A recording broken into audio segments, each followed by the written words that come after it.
इसमें simply identify करना है कि कौन सी कॉन्ग्रुएंट है, सिमिलर है या नाइदर। तो कॉन्ग्रुएंट सिमिलर का कॉन्सेप्ट मैंने पिछली एक्सरसाइज में डिटेल में पढ़ाया था। अब सबसे पहले देखें,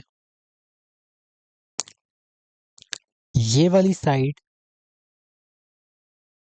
ये वाली साइड क्या इसके बराबर है? नहीं है। फिर इस साइड पे देखें, क्या ये वाली साइड इसके बराबर है? नहीं। क्या ये वाली साइड इसके बराबर है? नहीं। तो तीनों साइड्स किसी साइड के बराबर नहीं। तो कॉन्ग्रुएंट वाली तो बात ही खत्म हो गई ना, क्योंकि साइज ही एक जैसा नहीं है। मैंने साइज और शेप की बात कही थी जब मैंने कॉन्ग्रुएंट सिमिलैरिटी पढ़ाया था। तो शेप एक जैसी है अलबत्ता, तो शेप एक जैसी है लेकिन साइज एक जैसा नहीं है। तो जब शेप एक जैसी होती है तो हम क्या उसको कहते हैं? हम उसको सिमिलर कहते हैं। तो ये दोनों जो फिगर्स हैं ये सिमिलर। अब ये क्वाड्रिलेटरल है, इन्होंने मार्किंग की हुई है, यानी कि सारी साइड्स बराबर है और नीचे वाली सारी साइड्स भी बराबर हैं और एक दूसरे के भी बराबर है। तो सारी साइड्स हर एक साइड के बराबर हैं, तो इसका मतलब और देखने में भी एक जैसी है और साइज भी एक जैसा है।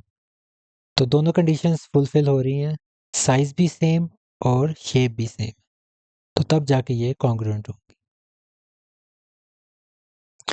अब ये राइट एंगल ट्रायंगल है। राइट एंगल ट्रायंगल में कॉन्ग्रुएंसी चेक करनी है तो एक ही कंडीशन होती है, बड़ी आसान सी। उसमें हम क्या करते हैं, हम उसमें हाइपोटेनस देखते हैं। क्या ये वाला हाइपोटेनस, यानी कि ये जो लॉन्गर साइड होती है ये वाली, क्या ये इसके बराबर है? इस हाइपोटेनस के इक्वल है? नहीं है।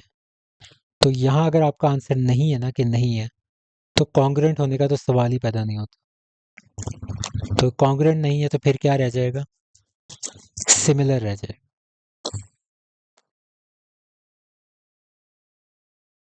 अब क्या ये सिमिलर है या नहीं है, वो चेक करते हैं। अब ये वाला एंगल इस एंगल के बराबर है, ये वाला 90 डिग्री है, ये 90 डिग्री के बराबर है। तो आपके दो एंगल्स बराबर हैं और ये ऑब्वियसली इसके बराबर होगा, जो तीसरा एंगल बचा। तो इसका आप ये कह सकते हैं कि शेप आपकी बिल्कुल सेम है, बस इन्वर्टेड है। ये उन्होंने इस तरह रखा हुआ और इसका हाइपोटेनस को घुमा के रखा हुआ है। तो शेप देखने में एक जैसी है लेकिन साइज एक जैसा नहीं है।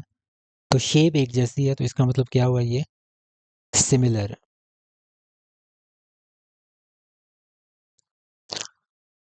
और इसका अभी मैंने आंसर पीछे देखा, इसका भी इन्होंने सिमिलर लिखा हुआ, लेकिन ये जो मेरे पास इस टाइम फिगर मेरे सामने मौजूद है इसके अंदर तो मुझे ये बिल्कुल शेप और साइज एक जैसे नज़र आ रहे हैं।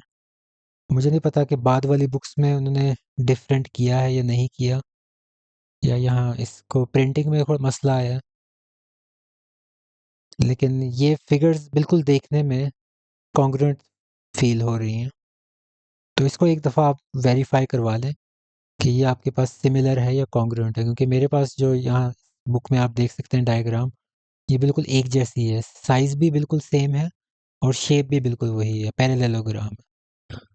तो ये आप लोगों ने चेक करना है। बाकी मुझे बाकियों का गारंटी है, सिर्फ इसका मुझे डाउट है कि क्योंकि प्रिंटिंग के एरर्स होते हैं, तो उसके हिसाब से आप अपनी बुक्स में भी चेक करें तो आप कमेंट्स में बता सकते हैं कि आपकी बुक में डिफरेंट है या आपको ये फिगर्स सेम साइज की लग रही हैं कि नहीं लग रही।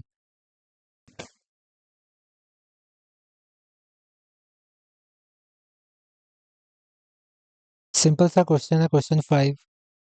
दो ट्राइंगल्स दी हुई हैं, हर चीज़ मार्क की हुई है उन्होंने।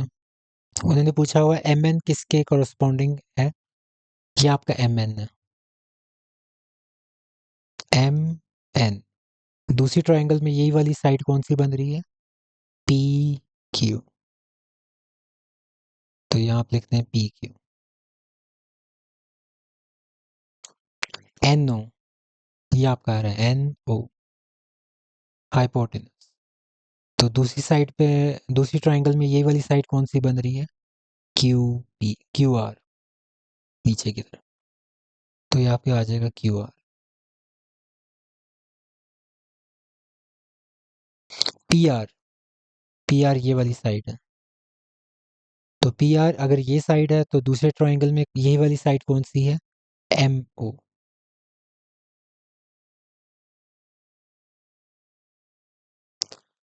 अब उन्होंने पूछा हुआ एंगल वन किसके कॉरस्पॉन्ड करता है, तो ये आपका एंगल वन है इधर, तो ये दूसरी साइड पे एंगल फोर है। तो एंगल वन आपका कॉरस्पॉन्ड करता है एंगल फोर को, और यही आपका क्वेश्चन।